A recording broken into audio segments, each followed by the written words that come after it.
Alright guys, my YouTube live was approved. Last job just finished on Twitch last night. I just woke up, pulled it off, finished it up. This one right here is running on YouTube live now. So I'm going to be moving over to the YouTube live platform, which I got to learn, of course. So right now what I'm doing for everything, I use OBS right here, and I'm broadcast streaming to YouTube live over here.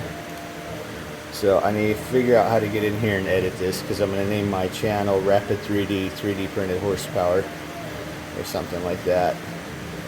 But a whole bunch of day ones doing some little cool tricks and stuff, so I'm just trying to turn things up for you guys. This is a second Hiram Hemi Bank set going on right now. That's what this is. Just finished the first one last night. Check this sucker out. It came out beautiful. Them long runners, all the flow.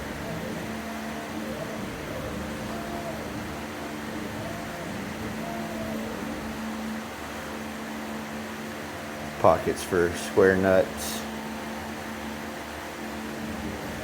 So see, I don't even do heat set nut inserts anymore.